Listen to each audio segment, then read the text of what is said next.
Hello everyone, my name is Anita Bajraktari, and today I'll be presenting my research on breast reconstruction, focusing specifically on the benefits and disparities in autologous versus implant-based reconstruction. My research examines both the clinical outcomes of these reconstruction methods and the inequities in access, helping us understand how to make care more patient-centered and equitable.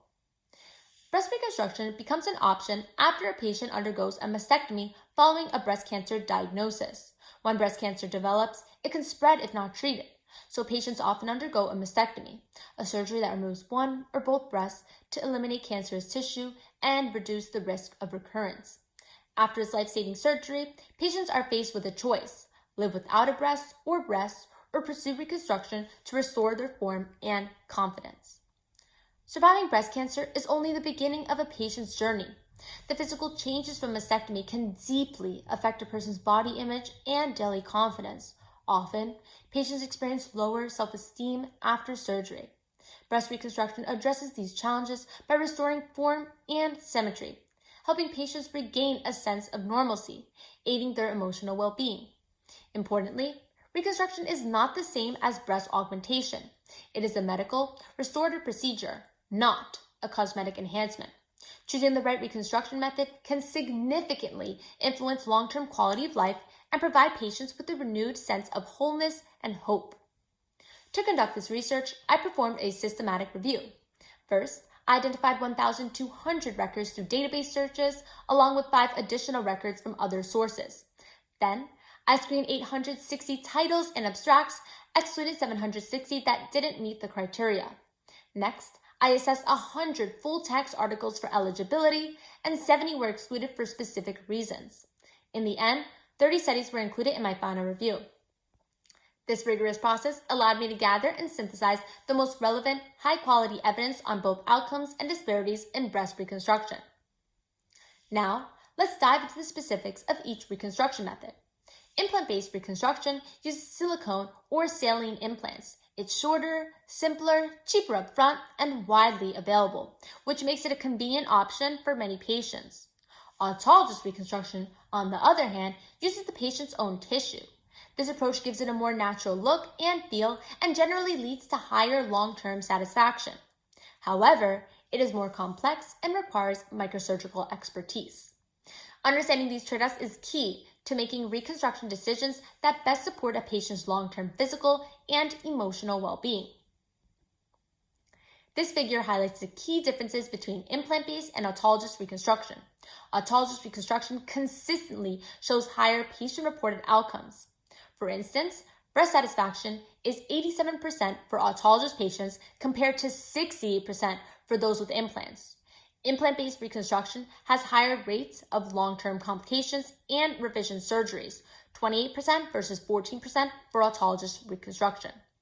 Emotional well-being is also impacted. Patients with implants tend to report more anxiety and depression, while those who undergo autologous reconstruction generally experience lower emotional distress. While autologous reconstruction involves a longer and more complex surgery, the long-term benefits, like higher satisfaction and improved psychosocial and sexual well-being, make it a stronger choice for lasting recovery and overall patient-centered outcomes. Short-term and long-term risks differ significantly between the two reconstruction methods. Autologous reconstruction involves a longer surgery, often several hours more than implant-based reconstruction, because it requires transferring tissue from one part of the body to another and connecting blood vessels using microsurgery. This complexity slightly increases immediate risks such as venous thromboembolism or VTE, a blood clot that can form after surgery and can be dangerous if it travels to the lungs. Implant-based reconstruction is shorter and less complex initially, but over time it carries more complications. These can include implant failure and the need for revisional surgeries, which are additional procedures to correct problems or improve outcomes. Quality of life, measured by the breast Q score, a standardized patient-reported survey assessing satisfaction with breast and sexual well-being, is much higher for autologous reconstruction, scoring 74.2 compared to 68.4 for implant-based reconstruction. Revision rates, or RR, indicate how often patients require additional surgeries, and these are higher for implant-based procedures, reflecting long-term challenges. While autologous reconstruction may feel like a more demanding option up front, the longer surgery and slightly higher immediate risks are outweighed by its long-term safety, lower revision rates, and higher patient satisfaction, making it the stronger choice for many patients. Emotional healing is just as important as physical healing after a mastectomy. Autologous reconstruction often leads to a faster emotional recovery because it restores a more natural breast shape, which can help patients feel more like themselves. This improved body image contributes to lower rates of anxiety and depression compared to implant-based reconstruction. Immediate reconstruction, performed at the same time as the mastectomy, along with nipple areola preservation, provides additional reassurance by maintaining more of the patient's natural appearance. These factors help patients feel a sense of normalcy over their bodies, which is critical for mental health after cancer treatment. Overall, this demonstrates that the type of reconstruction chosen doesn't just affect physical outcomes, it significantly influences psychological well-being, reinforcing the importance of making informed, patient-centered decisions. Autologous reconstruction isn't something every patient can access equally, and the differences are striking once you look closely at the data. Across the country, white, urban, and privately insured patients are far more likely to receive autologous reconstruction, while Black patients, rural communities, and those on Medicaid face significantly lower rates of access.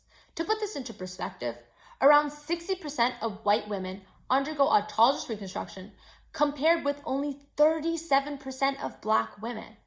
While we look at insurance status, the divide is just as clear. 65% of privately insured patients receive AR, but that number drops down to only 30% for patients on Medicaid. These numbers aren't just statistics. They represent real patients whose treatment options are shaped by circumstances far beyond their diagnosis. And what makes this especially important is that these disparities aren't simply about personal income or individual choice. They point to deeper systemic issues like where someone lives, how far they have to travel for a microsurgeon, whether their local hospital even offers autologous reconstruction, and whether insurance policies cover the procedure equitably. Many rural hospitals lack surgeons trained in microsurgery, forcing patients to either settle for implant-based reconstruction or forgo reconstruction entirely. Meanwhile, Medicaid reimbursement rates often discourage hospitals from offering more complex procedures like AR. Ultimately, these disparities show that the best reconstruction option isn't available to everyone, and addressing that gap is just as important as improving the procedures themselves. Autologous reconstruction costs more initially because it is a more complex procedure that requires microsurgical expertise, longer operating times, and specialized post-operative care. These factors increase the upfront financial investment. Implant-based reconstruction may appear cheaper at first, since the surgery is shorter, technically simpler, and requires less specialized training. However, over time, many patients need revision surgeries due to the complications like implant failure or infections, which significantly increase the overall cost and burden of care. Economically and clinically, autologous reconstruction provides greater long-term value. By reducing the likelihood of complications and minimizing the need for additional surgeries, it often proves to be more cost-effective in the long run, while also delivering superior satisfaction and quality of life outcomes for patients. Even though autologous reconstruction offers better long-term satisfaction, it remains significantly underused. This underutilization is driven by structural barriers, including limited availability of microsurgical expertise, insurance restrictions that disproportionately affect Medicaid and low-income patients, and insufficient patient education about reconstruction options. These barriers are not evenly distributed. They disproportionately impact Black women and patients in rural communities and those with fewer financial resources. To make reconstruction truly equitable, the healthcare system has to address barriers on several levels. First, we need stronger investment in microsurgical training. Autologous reconstruction requires advanced skills, and many hospitals, especially in rural or underserved areas, don't have surgeons who can offer it. Expanding training and programs can support hospitals in building microsurgical teams that would immediately increase access. Second, insurance policies need reform. Even though reconstruction is legally covered, Medicaid reimbursement is often too low to support the time and resources required for autologous procedures. This makes AR far more accessible to privately insured patients than to low-income patients. Improving reimbursement standards would remove one of the biggest structural barriers. Third, patients need comprehensive, unbiased education. Many women are never told autologous reconstruction is an option, or they only hear the fastest, simplest choice. Without clear information about long-term outcomes and risks, patients can't truly make informed decisions about their own recovery. Over time, as awareness grows and more patients choose autologous reconstruction, hospitals will have more incentive to expand services and invest in research. With these reforms working together, we can move toward a system where every patient, regardless of race, insurance, or geography, has access to the safest and most effective reconstruction care.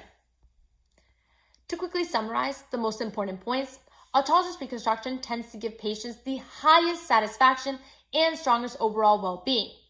Implant-based reconstruction is faster and simpler, but its long-term outcomes usually don't match up. Access to the best care isn't the same for everyone. Equity makes a big difference. Expanding surgical training, improving insurance coverage, and ensuring patients are fully informed are key steps toward making breast reconstruction fair and centered on the patient's needs.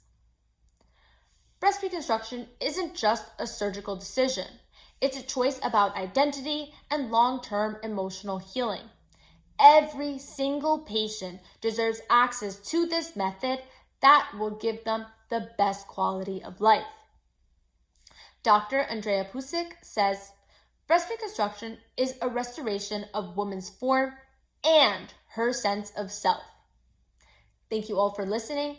Here are my references. I hope this presentation helped you better understand the physical and emotional impacts of breast reconstruction. I'm happy to answer any questions that you may have.